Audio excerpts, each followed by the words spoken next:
Oh, I liked it. I wanted to be a veterinarian. How many people know that? Wow. You could have lied.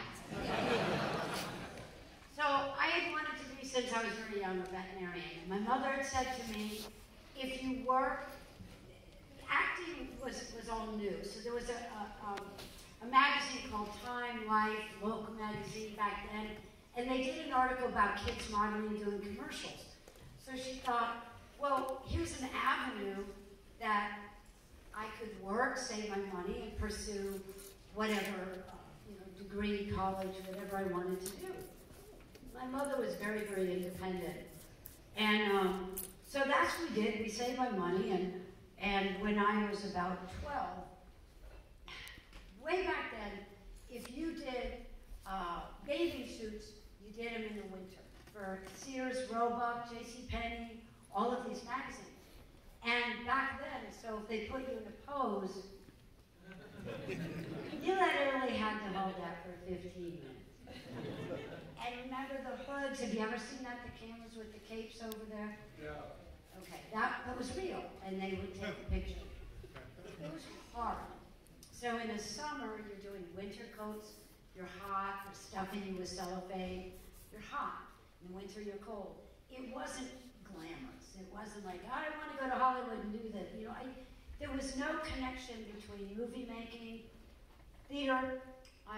She did not force me to train for theater, stage. So when I was about 12, I knew I'd had enough. And I said to her, I did over 75 commercials. And child actors, you do what you're told to do, which is going to show in a minute. So if they say, like you're selling a doll commercial or something, or Welch's grape jelly, Carefree sugarless gum, Goulden's mustard, Downy fabric softener, just a few. And so you do what you're told to do, and as long as you do, you'll be rehired. So I just sort of had enough. I wanted to get ready to go to Cornell, which is a big veterinary school on the East Coast. So I told her, I don't want to do this anymore. And her reaction was, okay, I understand. But you have to finish off some jobs. So maybe I had a couple gigs with, JCPenney, the catalog. You've had your fittings. You have to do and finish the work. And so we had maybe a week or two, and as you would leave New York City, she would stop at the old-fashioned payphone. Like the phone that you hear in the movie that actually got all of us. I was up on the balcony. And I know the telephone when it goes off. So anyway, she calls the agent and said, okay, we're leaving the city, is there anything else? And they said, actually, you have an interview for a movie. Well, I'd done 2 small movies with not going anywhere. I wanted to be in Flipper, Lassie. Well, this is true. So I was known as the Cinderella girl. I was the Cinderella girl. And I wanted to be in Flipper, Lassie, any General Bad, I didn't care. But my dad was like, no. So I'd done some stuff, but never went anywhere. There was no other thoughts in my head. And so we had to go in for an interview for this movie. Well, the movie, obviously, is this. Did what I was told to do, and read a paragraph of filthy language. They said, oh, and they're like, can you do it again, with a little more anger, power, whatever.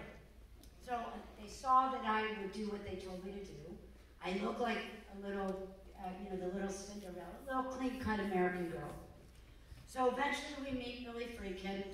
He brings in my mother. We talk about the book. Now, I know tonight you were going to meet Billy originally. I don't know. I'm hoping we all are that he's doing well. He's a genius. Billy is a genius. And psychologically, as I talk about The Exorcist, it is a movie, it's a theological, psychological thriller. So it's going to hit you in everything that you might want to fear, that you didn't realize. It's about good and evil. Everything that we are dealing with on the planet right now cannot be more prevalent. The movie starts in Iraq. It's war, it's religion. We have not changed. So the movie is much more intelligent if you listen to it. What I got from it by watching it tonight is the extraordinary, as I've always talked about, the cinematography. That's Owen Boisman. Everything we do in this movie was like a magic act. You can't see all of the equipment. There's no CGI. The only thing, and this particular one is the one all the fans wanted to see, like the in the spider walk where it comes down, so Billy gave you some blood. He's funny. Billy's funny. So there's a little CGI in that way, but the original, no. It is absolutely a magic act. Dick Smith, who did the makeup, he's the grandfather of all makeup. So at 13 years old, 12 years old, he was 13 because I had a birthday, 13, 14. And so he has to make all of these makeup pieces. So he starts with the mask, and Billy's like, no, I have to see it's her. And he brought me in, my mother and everything, and explained, I have to know it's her. No mask. And that's why you see, you can't really see, some of you may know if you've studied makeup or anything, but the prosthetics. So I am 13 years old, they pour all of this stuff on your head and they make a mold. And from the mold of the cast of your face, that's how they designed all the prosthetic pieces. Sorry about that. All the prosthetic pieces that are on my face. And then he's a master painter. But we did test after test, because purple, green, blue, red, how does it photograph? And that goes back to the history of film, how color photographs, and so on and so forth. So you have the master, Dick Smith, and Billy Friedkin is pushing on all of the vomit scenes.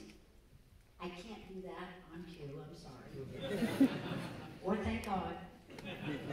And so there's a lot of equipment that I'm wearing. It's uncomfortable. It takes hours to put on. I'm in school, and there's only so many hours you can work kids. So this was very strict. It's a closed set in New York, and no one was allowed in. They brought in Marcel Vauquetier, and he's the one that designed a lot of the equipment that I'm flying in, all the sitting up and down. How many people know about what happened to me with my back during that scene? Some of you. So, in the beginning, when Reagan is flailing around, up and down, the equipment came loose. So it was smashing my back.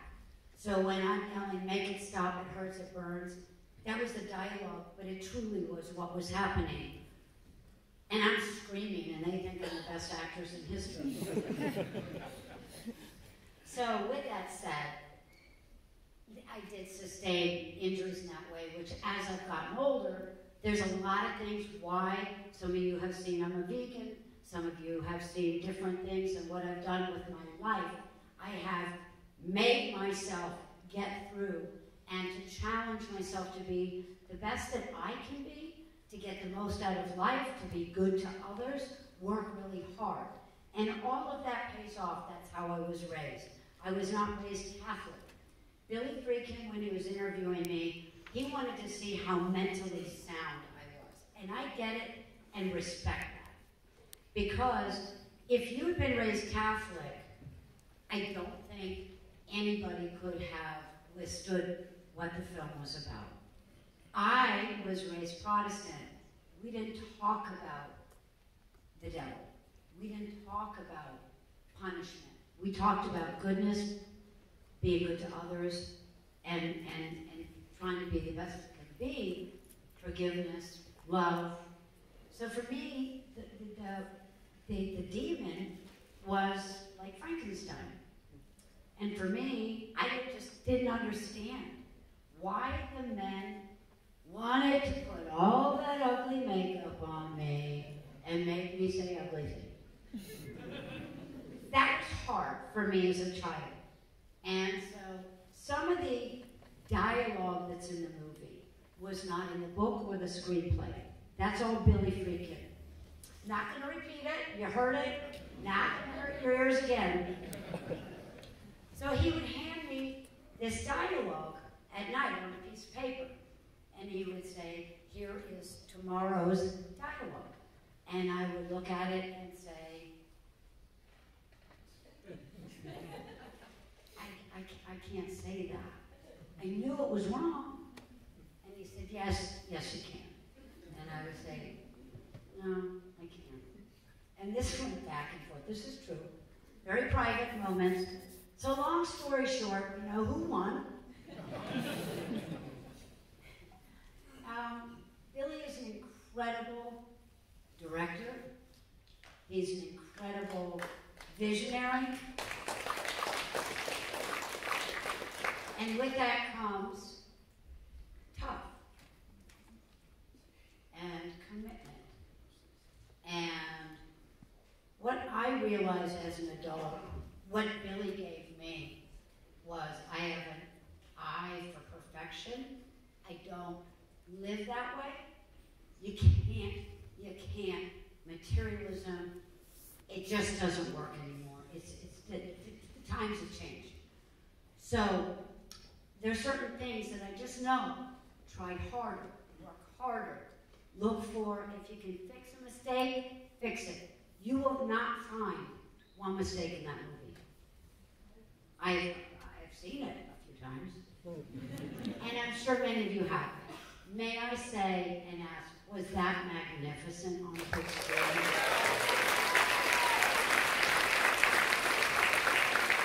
I don't watch it very often. And it's one thing on TV, and literally I was over there, I was in the back. It's gorgeous. And that is what they wanted to be the best they could be. Owen Roisman, the cinematographer, believe me, Billy made everybody be the best they could be. Think outside the box, do more. If you think you're there, you're not. Do it again, find it, make it better. And so there's a lot of things that went on in the movie you've heard rumors about. Some is true, some is not. Some are things that actors commit with the director, with their co-actors, to do certain things that might bring a certain emotion, make you more on edge. So in the process, I'm playing the character that I'm playing. I cannot react. I cannot move. Did you notice how cool it was? That's real breath. That's not CGI. It was 17 below. They had big fans. And there overnight it would make like a meat locker.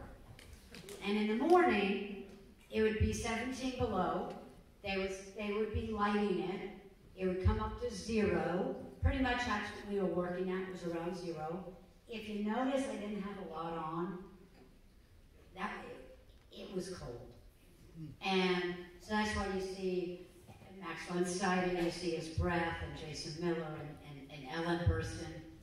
But Billy wanted you to feel. He wanted you to hear. That's why the phone rang, or the noises, or a lot of the things.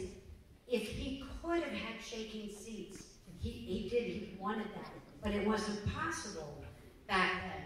So he hit you with everything that he could, with sound, not just the devil, with other noises. So if I introduce the movie, I say to people, I want you to listen to the dialogue, the sound. I want you to watch. Every single time that they take you to that room, you don't want to go, but you want to go. Because you as an audience got to see what's on the other side of the door. Me. So, the scenes where when Ellen Burstyn and Kitty Winning are running up the stairs and the camera is following or in front, Owen Roisman made a chair, and that was on rigging like Peter Pan. so he was being pulled backwards, and it was like, that was the first of like a Steadicam that came later on in life.